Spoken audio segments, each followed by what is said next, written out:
Hello student, Kalyani IAS academy को online platform पर आपका स्वागत है।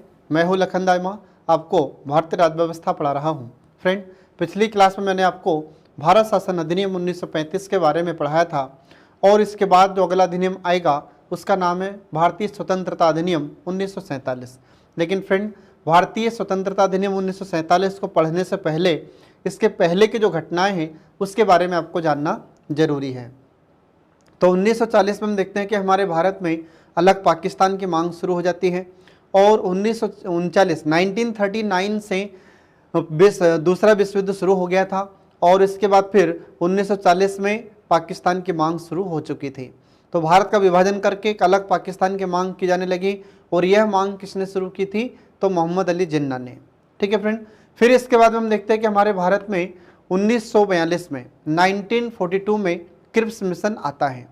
तो ये क्रिप्स मिशन क्यों लाया गया था, इसका कारण क्या था और इसका नेतृत्व किसने किया था, ये सब इसके बारे में आज आपको मैं पढ़ाऊंगा। फिर क्रिप्स मिशन के बाद में मैं आपको बताऊंगा बेबल योजना के बारे में। फिर इसके बाद में बेबल योजना के बाद आता है कैबिनेट मिशन और कैबिनेट मिशन के बाद में फिर आता है माउंटबेटन योजना और माउंटबेटन योजना के बाद में फिर भारतीय स्वतंत्रता अधिनियम 1947। ये सब मैं आपको पढ़ाऊंगा फ्रेंड। तो चलिए इसमें शुरू करते हैं।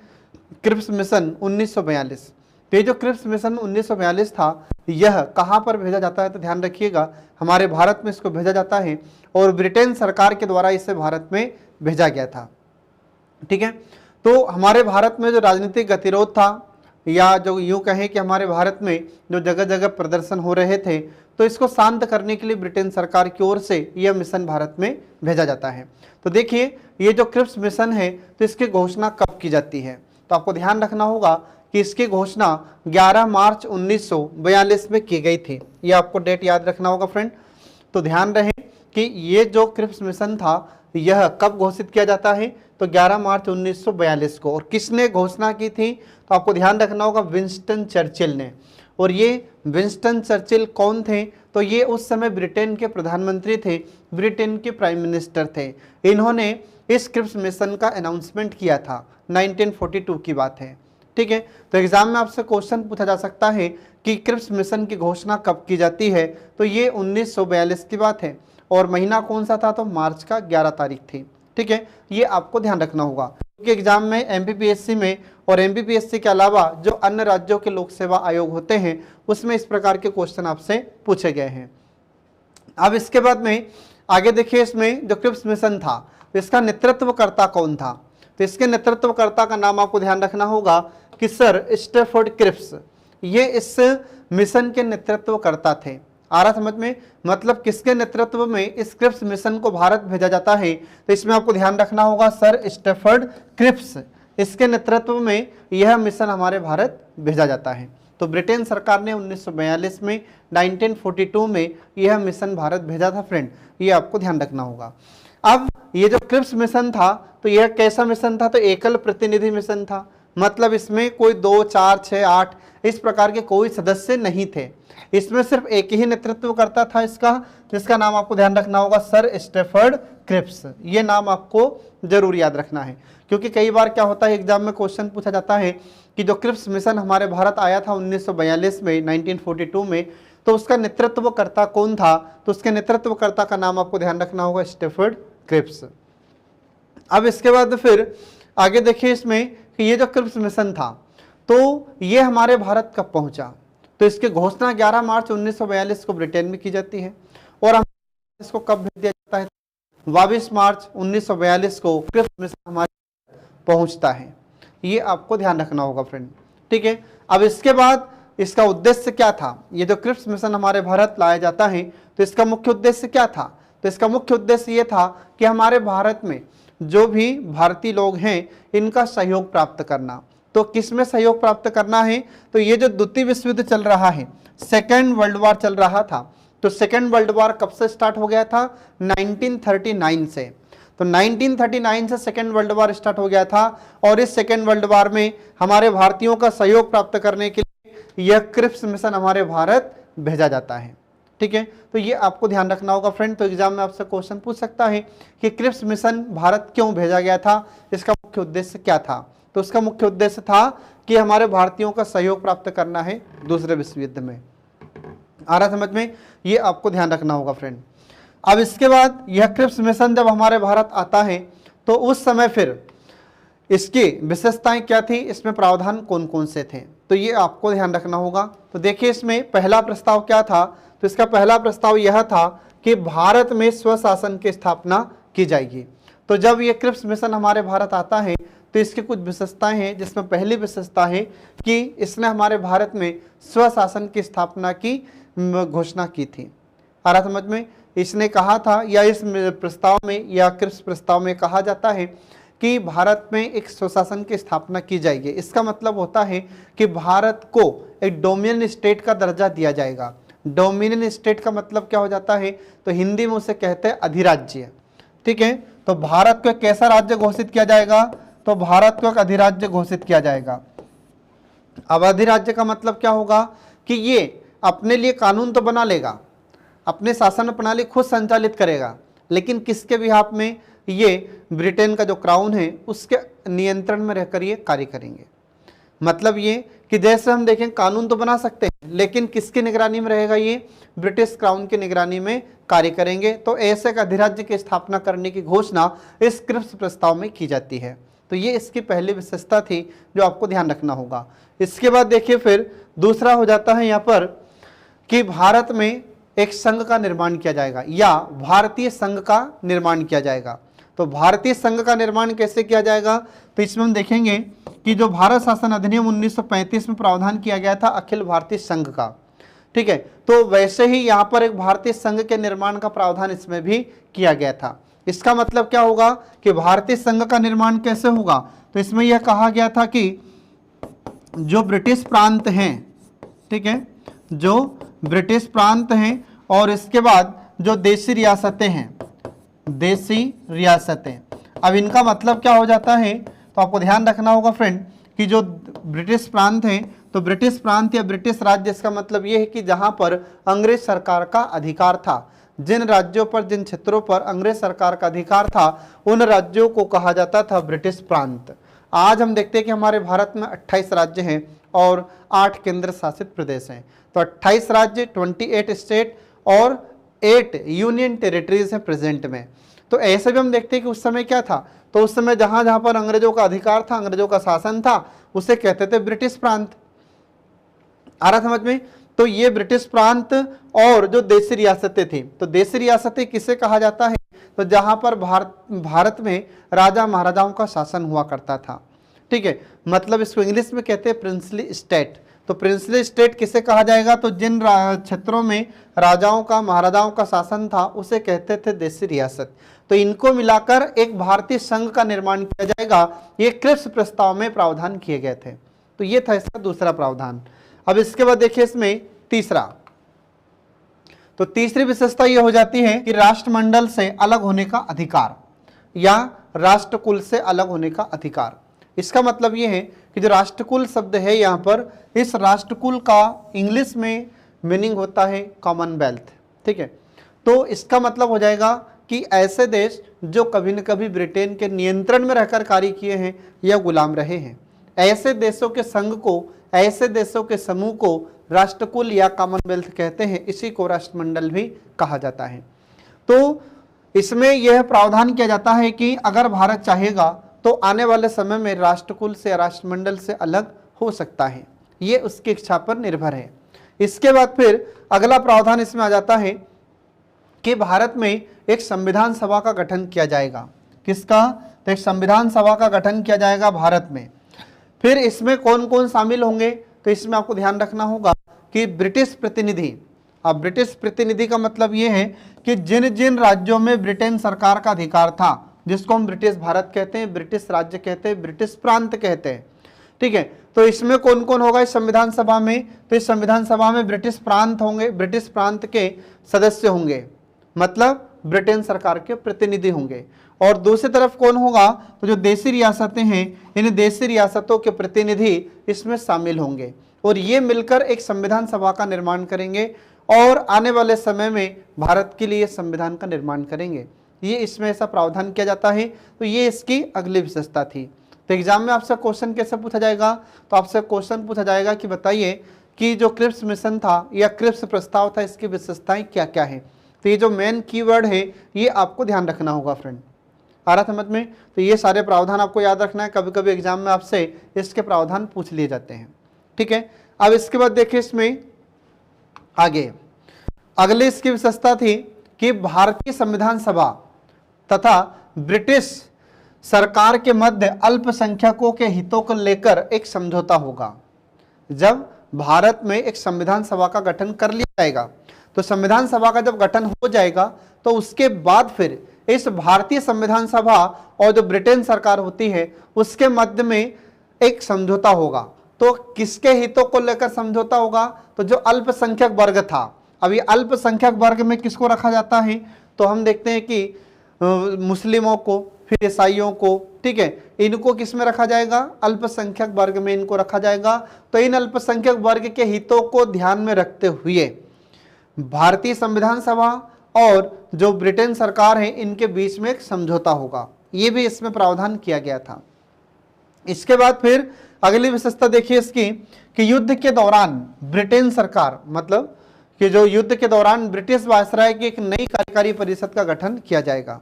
तो यह अधिकार भी किसके पास था, तो यह अधिकार भी ब्रिटेन सरकार के पास ही था। मतलब जो द्वितीय विश्व युद्ध चल रहा था, सेकेंड वर्ल्ड वॉर चल रहा था, तो उस दौरान उस समय जो वायसराय होगा तो वायसराय की एक नई कार्यकारी परिषद का गठन किया जाएगा, ये भी इसमें प्रावधान किया गया था। फिर इसके बाद में अगला इसमें प्रावधान था, यह अगली विशेषता थी कि इसमें ये जो कार्यकारी परिषद का गठन किया जाएगा, तो इस कार्यकारी परिषद में भारतीय जनता के प्रमुख वर्गों के प्रतिनिधि इसमें शामिल होंगे। आ रहा समझ में, जो भारतीय जनता है, भारतीय जनता के जो भी प्रमुख प्रतिनिधि हैं उनको इसमें शामिल किया जाएगा, क्योंकि हमारे भारत में उस समय दलित वर्ग भी था, आ रहा समझ में, मुस्लिम लीग भी था, और जो अलग अलग हमारे भारत में कई वर्गों के प्रतिनिधि थे, तो इन प्रतिनिधियों को भी इसमें शामिल किया जाएगा। फिर इसके बाद में अगला प्रावधान इसका आता है कि रक्षा मंत्रालय ब्रिटिश नेतृत्व के पास ही होगा। मतलब जो डिफेंस मिनिस्ट्री होगी, जो रक्षा विभाग होगा, तो यह रक्षा विभाग किसके पास होगा, ये ब्रिटेन या जो ब्रिटिश नेतृत्व है, मतलब कि जो ब्रिटिश प्रांत हैं, ठीक है, तो ब्रिटिश सरकार के पास ही ये रक्षा मंत्रालय रहेगा, ये आपको ध्यान रखना होगा, ठीक है। तो ये प्रावधान इसमें किए गए। अब देखो यहाँ पर भी इन्होंने क्या किया, तो यहाँ पर भी रक्षा मंत्रालय के बारे में कह दिया कि रक्षा मंत्रालय किसके पास होगा, तो जो ब्रिटिश नेतृत्व होगा, ठीक है। तो ब्रिटिश नेतृत्व मतलब ब्रिटेन सरकार के पास ही ये विभाग रहेगा। ब्रिटेन सरकार का मतलब क्या है कि जो ब्रिटिश सरकार के प्रतिनिधि होंगे, सीधी सी बात, उनके पास ही ये मंत्रालय होगा, ये हमारे भारतीयों को नहीं दिए जाएंगे। ये सब इसमें भेदभाव किया गया यहाँ पर, आ रहा समझ में। तो जब ये क्रिप्स प्रस्ताव में ऐसे प्रावधान किया गया तो फिर हमारे भारत में कई लोगों ने इसका विरोध भी किया था, आ रहा समझ में। तो कौन कौन विरोध करते हैं ये मैं आगे आपको बताता हूँ। तो देखिए इसमें फिर अगला प्रावधान इसमें कहा जाता है, या इसमें अगला प्रावधान किया गया था कि भारत में जो संविधान सभा का निर्माण होगा, ठीक है, तो भारत में जो संविधान सभा का गठन किया जाएगा, तो जो भी संविधान निर्मित होगा, तो निर्मित संविधान को सरकार 2 शर्तों पर ही लागू करेगी। तो ये 2 शर्तें कौन कौन सी होगी, ये देखिए इसमें। तो क्रिप्स मिशन में क्या कहा गया है, क्रिप्स मिशन में कहा गया कि भैया देखो, जो संविधान सभा का गठन होगा, ठीक है, और फिर संविधान निर्माण करेगी, तो जो संविधान सभा ने संविधान का निर्माण किया है, 2 शर्तों पर हम लागू करेंगे। तो वो शर्त क्या होगी, तो देखिए इसमें 2 शर्तों में पहली शर्त होती है कि जो प्रांत इससे सहमत नहीं होंगे वे इसे अस्वीकार कर पूर्व स्थिति में रह सकते हैं। आ रहा समझ में। इसका मतलब ये हुआ कि जिस प्रांत को संविधान सभा के द्वारा बनाया गया संविधान समझ में नहीं आता है, तो वह प्रांत इस संविधान को लागू नहीं करेगा, कोई दिक्कत नहीं है।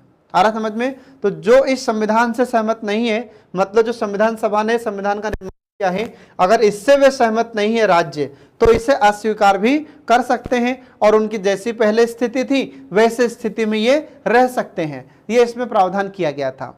इसके बाद फिर दूसरा प्रावधान क्या था इसमें, तो दूसरा था ये, या दूसरी शर्त ये थी कि फिर भी अगर ये पूर्ण रूप से स्वतंत्र रहना चाहते हैं तो ये स्वतंत्र रह सकते हैं, इसमें ब्रिटेन सरकार को कोई आपत्ति नहीं है। आ रहा समझ में फ्रेंड। तो ये दूसरा इसमें प्रावधान किया गया था, या इसकी दूसरी शर्त थी। तो ये क्रिप्स मिशन में ये दो शर्तें रखी गई थी जो आपको ध्यान रखना होगा, ठीक है। अब इसके बाद देखिए इसमें यह व्यवस्था विशेष रूप से किसके लिए की गई थी, तो जो लोग पाकिस्तान की मांग कर रहे थे उनके लिए यह व्यवस्था स्पेशल की गई थी। तो ये आपको ध्यान रखना होगा, ठीक है फ्रेंड। तो इस प्रकार से हम देखते हैं कि यहाँ पर यह क्रिप्स मिशन या क्रिप्स प्रस्ताव की विशेषता हमने आपको बताई, और इसके बाद फिर इसने जो शर्तें रखी थी उन शर्तों के बारे में आपको मैंने यहाँ पर बताया है। तो ये सब इसमें आपको ध्यान रखना होगा फ्रेंड।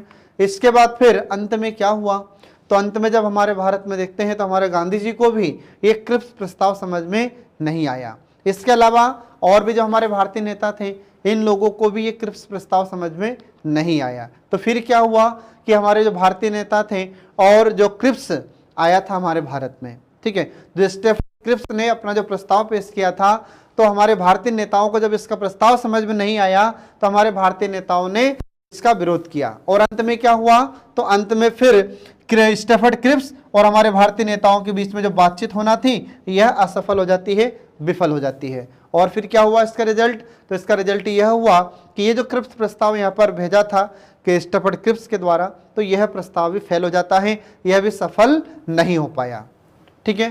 तो ये सब आपको ध्यान रखना होगा। तो एग्जाम में कहीं से भी इसमें क्वेश्चन आपसे पूछा जा सकता है फ्रेंड, जैसा क्वेश्चन पूछे वैसे आपको आंसर देना होगा।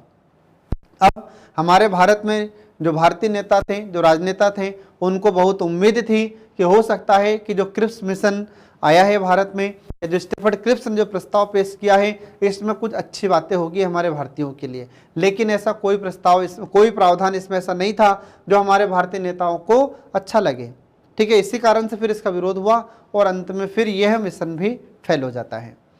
फिर क्या हुआ, तो गांधी जी ने देखा कि यार अंग्रेज तो हमेशा हमको धोखा देते आ रहे हैं, ये हमारे भारतीयों के लिए कभी कोई कल्याण का काम नहीं कर सकते। फिर क्या हुआ, तो गांधी जी अंत में 1942 में, अगस्त 1942 की बात है, तो अगस्त 1942 में गांधी जी ने भारत छोड़ो आंदोलन शुरू कर दिया, ठीक है। अब उन्होंने कहा कि अब तो बहुत हो गई, अब हम तुम्हारे अत्याचार को सहन नहीं कर सकते, ठीक है। गांधी जी ने कहा कि अब हम अंग्रेजों का अत्याचार सहन नहीं करेंगे, अब इनको यहाँ से भारत से सबको अब भगाना ही होगा, इनको सबको, जितने भी अंग्रेज हैं इन सबको भारत से भगाना होगा, इनकी विदा करनी पड़ेगी। तो अंत में फिर क्या हुआ, गांधी जी ने कहा कि अब एक आंदोलन शुरू करेंगे जिसका नाम है भारत छोड़ो आंदोलन, और अगस्त के महीने में यह भारत छोड़ो आंदोलन गांधी जी ने शुरू कर दिया, और विश्व के स्तर पर यह आंदोलन बढ़ने लगा। लेकिन फिर क्या हुआ कि कुछ समय के बाद ही बहुत सारे हमारे भारतीय नेताओं को जेल में बंद कर दिया गया था, आ रहा समझ में, यहाँ तक कि हमारे गांधी जी को भी इस भारत छोड़ो आंदोलन के दौरान जेल में बंद कर दिया जाता है। हालांकि फिर कुछ समय के बाद गांधी जी को छोड़ दिया जाता है क्योंकि उनका स्वास्थ्य खराब हो गया था जेल में, ठीक है फ्रेंड।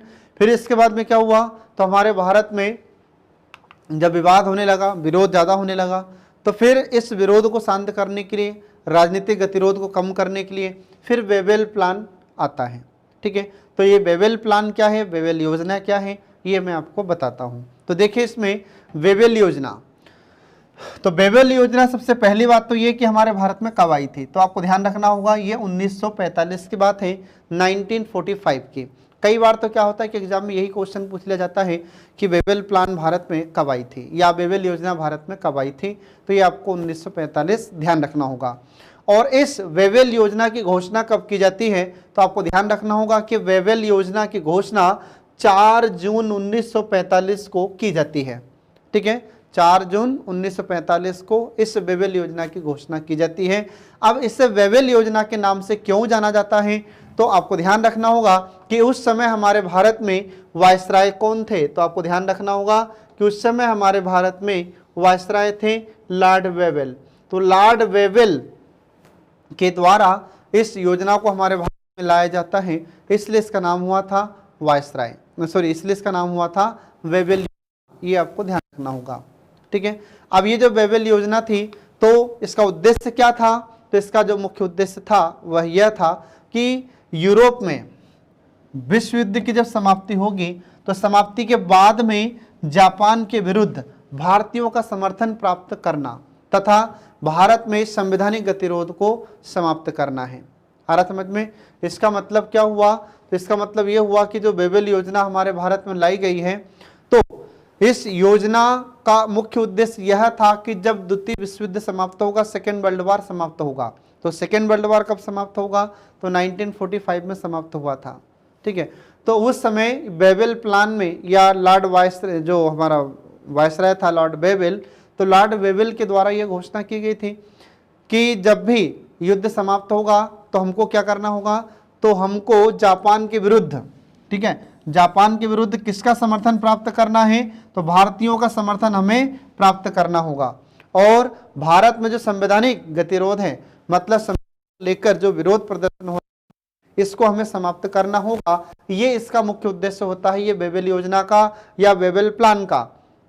ये आपको ध्यान रखना होगा, क्योंकि एग्जाम में आपसे क्वेश्चन पूछा जा सकता है कि बताइए कि जो भारत में बेबल प्लान लाया गया था या बेबल योजना लाई गई थी, इसका मुख्य उद्देश्य क्या था, तो इसका मुख्य उद्देश्य ये आपको ध्यान रखना होगा।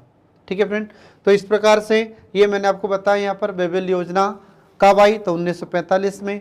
इसमें वायसराय उस समय कौन थे, तो लॉर्ड बेबल थे, और लॉर्ड बेबल के द्वारा ये योजना प्रस्तुत की जाती है, इसलिए इसका नाम हुआ था बेबल योजना। ठीक है, और इसका उद्देश्य क्या है, तो ये उद्देश्य मैंने आपको बताया। अब इसके बाद देखिए कि जो बेबल योजना थी, तो बेबल योजना में प्रावधान क्या क्या किए गए थे, तो इसके कुछ महत्वपूर्ण प्रावधान देखिए। जिसमें पहला प्रावधान होता है कि द्वितीय विश्व युद्ध के बाद भारतीयों के द्वारा संविधान बनाए जाने तक के लिए एक प्रकार की अंतरिम व्यवस्था करना है। आ रहा समझ में, तो लॉर्ड बेबल ने कहा कि जब दूसरा विश्व युद्ध समाप्त होगा, तो दूसरे विश्व युद्ध के समाप्त होने के बाद भारतीयों के द्वारा संविधान बनाए जाने तक के लिए एक प्रकार अंतरिम व्यवस्था, मतलब अंतरिम सरकार का गठन किया जाएगा। ये इसने कहा, किसने, लॉर्ड बेबल ने। ये पहला प्रावधान हुआ इसमें। फिर इसके बाद में इस योजना का दूसरा प्रावधान यह था कि वायसराय की कार्यकारिणी परिषद का पुनर्गठन किया जाएगा। जो वायसराय था, अब वायसराय कौन है उस समय, तो वायसराय सीधी से सरल भाषा में आपको ध्यान रखना होगा कि ब्रिटिश क्राउन का प्रतिनिधि, ये कहलाता था वायसराय। फिर गवर्नर जनरल कौन था, तो एक ही व्यक्ति होता था, इसमें कंफ्यूज ना हो आप। ठीक है, एक ही व्यक्ति है, जब वह ब्रिटिश क्राउन के प्रतिनिधि के रूप में कार्य करेगा तो वायसराय हुआ, और जब हमारे भारत में काम करेगा, भारत के लिए कार्य करेगा, तो गवर्नर जनरल हुआ। ठीक है, तो ये आपको ध्यान रखना होगा। तो ये जो वायसराय होगा, तो वायसराय की जो कार्यकारिणी परिषद होगी।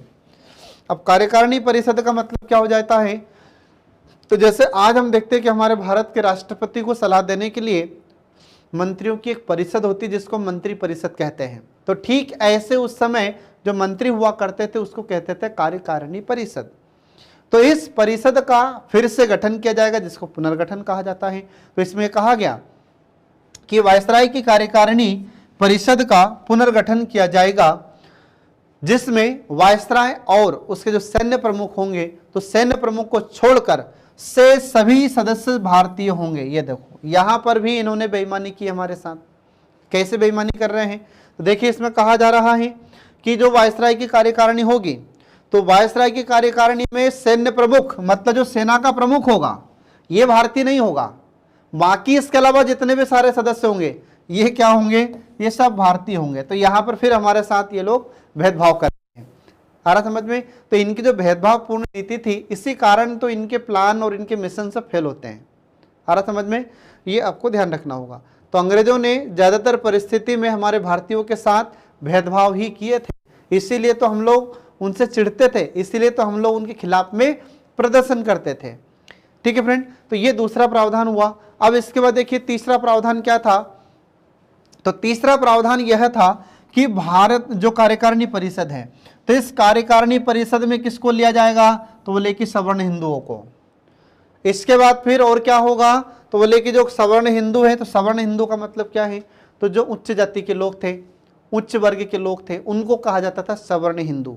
तो सवर्ण हिंदू और जो मुस्लिम थे, इन दोनों को समान प्रतिनिधित्व दिया जाएगा। आ रहा समझ में, ये इसमें प्रावधान किया जाता है। फिर इसके बाद में अगला प्रावधान क्या था इसमें, तो अगला प्रावधान यह था कि जो कार्यकारिणी परिषद है, तो वायसराय की जो कार्यकारिणी परिषद है, उसमें से अंतरिम राष्ट्रीय सरकार के समान होगी। मतलब जो वायसराय की कार्यकारिणी परिषद है, तो यह कैसे होगी, तो यह अंतरिम सरकार के रूप में कार्य करेगी, या अंतरिम राष्ट्रीय सरकार के रूप में कार्य करेगी, या उस अंतरिम सरकार के समान होगी। कौन होगी अंतरिम सरकार के समान? ये वायसराय की कार्यकारिणी परिषद। और जो गवर्नर जनरल है, तो गवर्नर जनरल अपने वीटो पावर का यूज हमेशा नहीं करेगा, बिना कारण के अपने वीटो पावर का यूज नहीं कर सकेगा। ये इसमें प्रावधान किया जाता है इस बेबेल योजना में। तो ये आपको ध्यान रखना होगा फ्रेंड, क्योंकि एग्जाम में आपसे क्वेश्चन पूछा जा सकता है कि यह प्रावधान किसमें किया गया था या किस योजना में प्रावधान किया गया था कि गवर्नर जनरल अपने वीटो पावर का इस्तेमाल बिना कारण नहीं कर सकता। तो ये आपको ध्यान रखना होगा बेबेल प्लान। अब यहाँ पर जो शब्द आया है वीटो पावर, तो ये वीटो का मतलब क्या हो जाता है? तो वीटो का मतलब होता है रोकना, विधारित करना, ये वीटो का अर्थ होता है। आ रहा समझ में? तो जैसे अगर गवर्नर जनरल के पास कोई विधेयक जाता है तो वह उस पर अपनी अनुमति देने से मना कर सकता है, उस विधेयक को अपने पास सुरक्षित रख सकता है, आरक्षित कर सकता है। इस पावर को कहते हैं वीटो पावर। तो सीधी सरल भाषा में आपको ध्यान रखना होगा कि वीटो का मतलब क्या है? तो वीटो का मतलब होता है रोकना, विधारित करना, और यह वीटो पावर आज भी हमारे राष्ट्रपति के पास है। आ रहा समझ में? तो ये आपको ध्यान रखना होगा फ्रेंड। तो इस प्रकार से यहाँ पर इसके प्रावधान है। इसके अलावा और भी इसके अगले प्रावधान देखिए। तो अगला प्रावधान था इसका कि भारत छोड़ो आंदोलन के दौरान जितने भी नेता गिरफ्तार किए गए थे उन नेताओं को रिहा कर दिया जाएगा। ये इसमें प्रावधान किया गया था क्योंकि लॉर्ड वेवेल समझ चुका था, ठीक है, कि भारत में जो भारत छोड़ो आंदोलन गांधी जी के द्वारा शुरू किया गया था और इस आंदोलन के दौरान जिन नेताओं को गिरफ्तार किया गया है तो उससे पूरे भारत में आक्रोश है, और इस आक्रोश को कम करने के लिए जिन नेताओं को जेल में बंद किया गया है इनको तो रिहा करना पड़ेगा, इनको छोड़ना पड़ेगा। और अगर इनको जेल से नहीं छोड़ा गया तो भारत की जनता और नाराज हो जाएगी और हम यहाँ पर ज़्यादा समय तक शासन नहीं कर सकते। इसीलिए इस बेबेल प्लान में, इस बेबेल योजना में प्रावधान किया गया कि जो भारत छोड़ो आंदोलन के दौरान जिन नेताओं ने आंदोलन किया था और आंदोलन करने के कारण अंग्रेज सरकार के द्वारा इन्हें गिरफ्तार किया गया है और जेल में बंद किया गया है, तो ऐसे नेताओं को छोड़ दिया जाएगा, ऐसे नेताओं को रिहा कर दिया जाएगा। ये इसमें प्रावधान किया गया था। और अगला प्रावधान क्या था? तो अगला प्रावधान इसमें है कि शिमला में एक सर्वदलीय सम्मेलन का आयोजन किया जाएगा। सर्वदलीय सम्मेलन का मतलब सभी दलों को यहाँ पर बुलाया जाएगा। तो कहाँ पर बुलाया जाएगा? तो सभी को शिमला में बुलाया जाएगा। शिमला हिमाचल प्रदेश की राजधानी वर्तमान में, जानते हैं आप लोग। तो शिमला में एक सर्वदलीय मतलब सभी दलों को बुलाया जाएगा, जितने भी दलों के नेता हैं तो सभी दलों के नेताओं को बुलाया जाएगा और एक जो भी नेता है अपने अपने तरफ से जो भी विचार प्रस्तुत करेंगे उनके विचारों का समर्थन किया जाएगा। ये इसमें प्रावधान किया गया था, तो आपको याद रखना होगा, ठीक है। अब यहाँ पर लॉर्ड वेवेल ने जब ये प्रावधान इसमें किया कि शिमला में एक सम्मेलन का आयोजन किया जाएगा, तो फिर 1945 में ही 1945 में ही शिमला में एक सम्मेलन का आयोजन किया जाता है और वहाँ पर कांग्रेस के नेता, मुस्लिम लीग के नेता, इन सभी को बुलाया जाता है। आ रहा समझ में? तो उस समय फिर क्या हुआ? तो उस समय इस सम्मेलन में, शिमला सम्मेलन में, जिसको हम शिमला समझौता के नाम से भी जानते हैं, तो शिमला सम्मेलन में 1945 में ही कांग्रेस के सदस्य भी यहाँ पर पहुँचते हैं और मुस्लिम लीग के सदस्य भी यहाँ पर पहुँचते हैं, ठीक है। तो और भी जो दल थे वे भी वहाँ पर पहुँचते हैं। अब इस समय इसकी ओर से प्रतिनिधित्व कौन कर रहा था? जैसे कांग्रेस की तरफ से प्रतिनिधित्व कौन कर रहा था? तो उस समय अबुल कलाम आज़ाद थे, ये उस समय कांग्रेस का प्रतिनिधित्व कर रहे थे, ठीक है। और उस समय मुस्लिम लीग की तरफ से कौन थे? तो मुस्लिम लीग की तरफ से मोहम्मद अली जिन्ना, ये प्रतिनिधित्व कर रहे थे। अब वहां पर क्या हुआ कि कांग्रेस किसकी बात कर रही थी? तो उस समय कांग्रेस ने कहा था कि अखंड भारत होगा, मतलब भारत का विभाजन स्वीकार नहीं होगा, भारत का विभाजन नहीं होगा, भारत का विभाजन करके एक अलग पाकिस्तान नहीं बनेगा, ये कांग्रेस ने कहा था। इसका मतलब होता अखंड भारत। अखंड भारत का मतलब जिसका खंडन नहीं होगा, जिसका टुकड़े नहीं किया जा सकता, उसको कहते हैं अखंड भारत, ठीक है। तो कांग्रेस नहीं चाहती थी कि भारत का विभाजन हो, ठीक है। तो कांग्रेस का कहना था कि भारत कैसा होना चाहिए? तो भारत अखंड होना चाहिए, भारत का विभाजन नहीं होना चाहिए। वहीं दूसरी तरफ मुस्लिम लीग का कहना क्या था? मुस्लिम लीग का कहना था कि भैया हमको तो अलग पाकिस्तान चाहिए। आ रहा समझ में? अली जिन्ना ने कहा कि हमको तो अलग पाकिस्तान चाहिए, अगर आपको अलग पाकिस्तान की मांग स्वीकार होती है तो ठीक, नहीं तो हम इस सम्मेलन का बहिष्कार करते हैं। ये उस समय मोहम्मद अली जिन्ना ने कह दिया। फिर अंत में क्या हुआ? तो अंत में कुछ नहीं। जब इधर कांग्रेस अपनी बात को रखने का प्रयास किया कि भैया अखंड भारत होगा, मतलब भारत का विभाजन स्वीकार नहीं होगा, वहीं दूसरी तरफ मुस्लिम लीग अड़ गया कि नहीं, हमको तो हमारा अलग पाकिस्तान चाहिए। तो कांग्रेस बोल रही कि भारत का विभाजन नहीं होगा और मुस्लिम लीग कह रहा है कि हमको तो भारत का विभाजन करना है और विभाजन के बाद हमको हमारा पाकिस्तान अलग चाहिए। ये बात इसमें होने लगी। तो फिर जब ऐसे यहाँ पर खींचतान होने लगी तो इसका कारण फिर क्या हुआ कि ये सम्मेलन भी फैल जाता है और ये जो बेबेल प्लान था तो बेबेल प्लान भी फेल हो गई, कोई इसका महत्व नहीं रहा। आ रहा समझ में? तो फिर अंत में जो बेबेल योजना थी, बेबेल योजना भी यहाँ पर फेल हो जाती है फ्रेंड। ठीक है, तो इस प्रकार से फिर हम देखते हैं कि जब ये योजना फेल हो जाती है तो ब्रिटेन सरकार को समझ में नहीं आ रहा था कि आखिर क्या करें, भारत में ऐसा क्या चल रहा है कि हम मिशन भेज रहे हैं तो फेल हो रहा है। पहले हमने क्रिप्स मिशन भेजा था, फेल हो गया, फिर बेबेल प्लान को भेजा था तो ये भी फेल हो गई, अब क्या करें? तो फिर इसके बाद में हमारे भारत में कैबिनेट मिशन आता है। तो कैबिनेट मिशन कब आता है? 1946 में, 1946 में फ्रेंड। ठीक है, तो ये आपको ध्यान रखना होगा। तो यहाँ पर ये मैंने बताया आपको बेबेल प्लान के बारे में, बेबेल योजना के बारे में। अब इसके बाद में अगला जो टॉपिक होगा हमारा वह होगा कैबिनेट मिशन का, जो 1946 में आता है, और उसके बाद फिर माउंटबेटन योजना और भारतीय स्वतंत्रता अधिनियम 1947। तो ये टॉपिक मैं आपको नेक्स्ट क्लास में पढ़ाऊंगा। तब तक के लिए पढ़ते रहिए, देखते रहिए कल्याणी आईएएस अकेडमी के सभी वीडियोस जो आपको एग्जाम में सफलता दिलाने में महत्वपूर्ण भूमिका निभाते हैं। Thanks for watching.